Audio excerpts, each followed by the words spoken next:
Hello, I'm Molly. I'm Caroline. Come on in. And here is our choice willow bundle. That's wonderful. That would be perfect. You know, I can't even remember what function it filled in my life.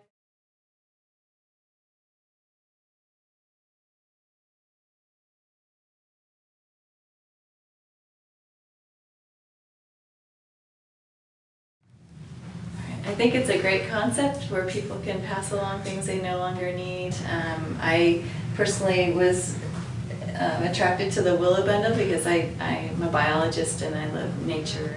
I'm a science teacher, and so I was able to get a huge 55-gallon fish tank with a stand for our science room at the school I work at, and we keep the crayfish that we study in there. So all these things, you know, for a school that can't afford a whole lot, it's been great.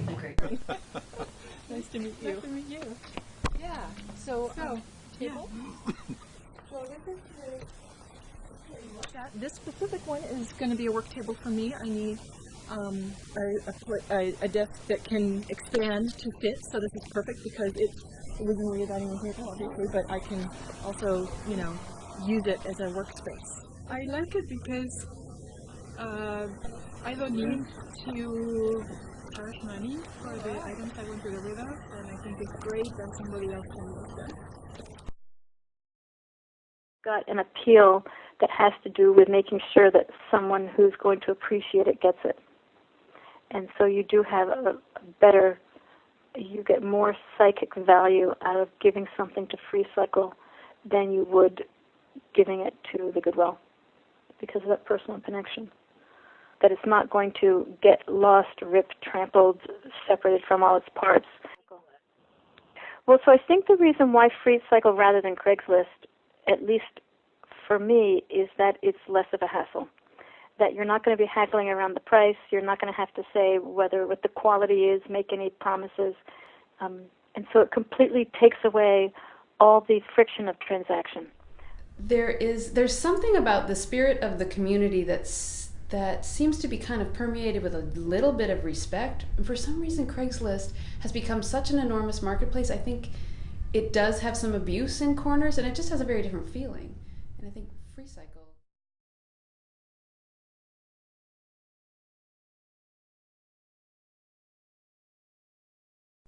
Yeah, so local means that, to me, what it means is that we're not transporting things and using up a lot of fossil fuels, getting things from one place to another. It also builds community, and that's really important to me too. I've met several people in the course of, you know, picking stuff up, and these are, you know, my neighbors in Palo Alto.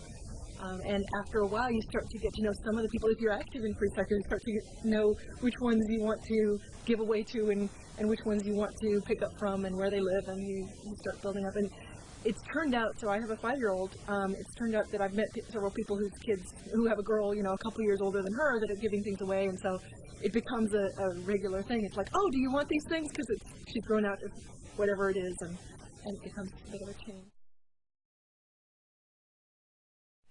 To me, it's really freeing that once you realize that you can get all these things, you can give away, because you know what, if you regret giving things away, then you can get them back again. Right, and so reusing things for as long as possible, that's a big part of my philosophy. I think it's a nice complement to excess consumption. There's no way you can overconsume Freecycle. I think it's like, you know, decent people giving away decent objects to other decent people.